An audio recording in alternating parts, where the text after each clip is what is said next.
Hi అండి, నమస్తే. Welcome to Ganasri recipes.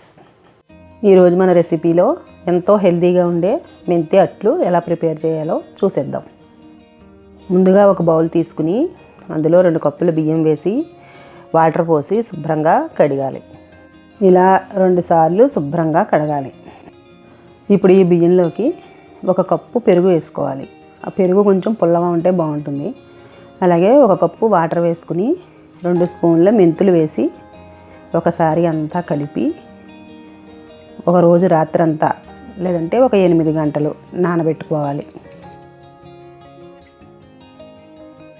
ఇలా బాగా నానిపోయిన ఈ బియ్యాన్ని ఇప్పుడు మనం మిక్సీ జార్లో వేసుకుని మెత్తగా పేస్ట్ చేసుకోవాలి.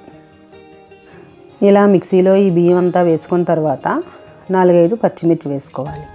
అలాగే 2 చిన్న అల్లం ముక్కలు కూడా వేయాలి. కొద్దిగా కొత్తిమీర వేసుకోవాలి.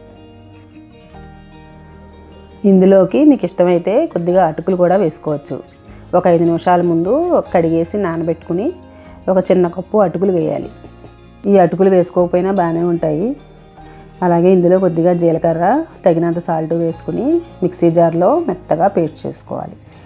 ఇలా తయారైన తర్వాత ఈ బ్యాటర్లో 1 పావు స్పూను వంట సోడా వేసుకుని బాగా కలుపుకోవాలి. స్టవ్ మీద పాన్ పెట్టుకుని ఆయిల్ కొద్దిగా అప్లై చేసి ఈ దోసపిండి పెనం మీద వేసుకోవాలి. ఇవి ఇలా దళసరిగా వేసుకుంటేనే సాఫ్ట్గా వచ్చి స్పాంజిలా ఉంటాయి, చాలా బాగుంటాయి. ఇలా కొద్దిసేపు మూత పెట్టాలి. మీకు ఇష్టమైతే పైన ఉల్లిపాయ ముక్కలు కూడా వేసుకోవచ్చు. ఇలా పెనం మీద 2 వైపులా ఆయిల్ వేసుకుని కాల్చుకోవడమే.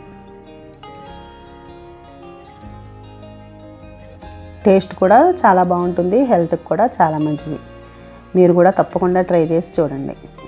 ఇందులో మెంతులు వేయడం వల్ల చేదు అనేది కూడా ఏమీ ఉండదు. ఈ మెంతి దోశని ఇలా ప్రిపేర్ చేసుకుని వేడివేడిగా అల్లం చట్నీతో తింటే చాలా బాగుంటాయి. ఈ రెసిపీ మీకు నచ్చినట్లయితే లైక్ చేయండి, షేర్ చేయండి. అలాగే ఫస్ట్ టైం చూసే వాళ్ళైతే సబ్స్క్రైబ్ చేసుకోండి. Thanks for watching.